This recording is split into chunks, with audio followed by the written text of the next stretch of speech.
ಪತಿಗಾಗಿ ಗುರುರಾಯರ ಮೊರೆ ಹೋಗಿದ್ದಾರೆ ಪತ್ನಿ. ರಾಯರ ಮೊರೆ ಹೋದ ವಿಜಯಲಕ್ಷ್ಮಿ ದರ್ಶನ್ ಮತ್ತು ದಿನಕರ್.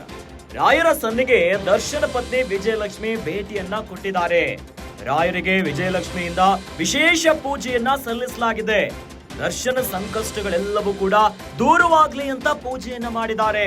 ಇನ್ನು ದರ್ಶನ ಸಹೋದರ ದಿನಕರ್ ರಿಂದಲೂ ಕೂಡ ಪೂಜೆಯನ್ನ ಮಾಡಿದ್ದಾರೆ.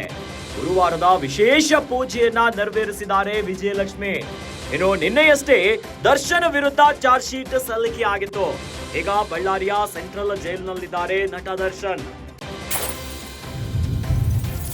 ರೇಣುಕಾ ಸ್ವಾಮಿಯ ಕೊಲೆ ಪ್ರಕರಣದಲ್ಲಿ ಏಟು ಆರೋಪಿಯಾಗಿ ನಟ ದರ್ಶನ್ ಬಳ್ಳಾರಿಯ ಸೆಂಟ್ರಲ್ ಜೈಲಿನಲ್ಲಿದ್ದಾರೆ.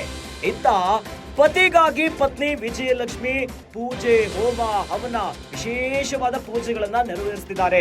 ಇತ್ತೀಚೆಗಷ್ಟೇ ಉಡುಪಿ ಜಿಲ್ಲೆಯಲ್ಲಿರುವಂತಹ ಕೊಲ್ಲೂರು ಮೂಕಾಂಬಿಕೆಯ ತಾಯಿಯ ಸನ್ನಿಧಿಗೆ ಹೋಗ್ಬಿಟ್ಟು ವಿಶೇಷ ಪೂಜೆಯನ್ನ ಮಾಡಿದ್ರು. ಈಗ ದರ್ಶನ್ಗಾಗಿ ಇರುವಂತ ಎಲ್ಲ ಕಷ್ಟಗಳು ದೂರ ಆಗ್ಲಿ ಅಂತ ಪತ್ನಿ ವಿಜಯಲಕ್ಷ್ಮಿ ದರ್ಶನ್ ರಾಯರ ಮೊರೆ ಹೋಗಿಬಿಟ್ಟಿದ್ದಾರೆ. ಪತ್ನಿ ವಿಜಯಲಕ್ಷ್ಮಿ ದರ್ಶನ್ ಮತ್ತು ಸಹೋದರ ದಿನಕರ್ ಕೂಡ ರಾಯರಿಗೆ ವಿಶೇಷವಾಗಿರುವಂತಹ ಪೂಜೆಯನ್ನ ಸಲ್ಲಿಸಿದ್ದಾರೆ. ಗುರುವಾರದ ವಿಶೇಷ ಪೂಜೆಯನ್ನ ನೆರವೇರಿಸಿದ್ದಾರೆ ವಿಜಯಲಕ್ಷ್ಮಿ. ಇನ್ನು ನಿನ್ನೆಯಷ್ಟೇ ದರ್ಶನ್ ವಿರುದ್ಧ 3991 ಪುಟಗಳ ಚಾರ್ಜ್ ಶೀಟ್ ಸಲ್ಲಿಕೆ ಆಗಿದೆ. ಇದೇ ಹೊತ್ತಲ್ಲಿ ಈಗ ಬಳ್ಳಾರಿ ಸೆಂಟ್ರಲ್ ಜೈಲಿನಲ್ಲಿರುವಂತಹ ನಟ ದರ್ಶನ್ಗೆ ಇರುವಂತಹ ಎಲ್ಲ ಸಂಕಷ್ಟಗಳು ದೂರ ಆಗ್ಲಿ ಅಂತ ಪತ್ನಿ ವಿಜಯಲಕ್ಷ್ಮಿ ಮತ್ತು ಸಹೋದರ ದಿನಕರ್ ರಾಯರ ಮೊರೆ ಹೋಗಿ ವಿಶೇಷ ಪೂಜೆಯನ್ನ ನೆರವೇರಿಸಿದ್ದಾರೆ.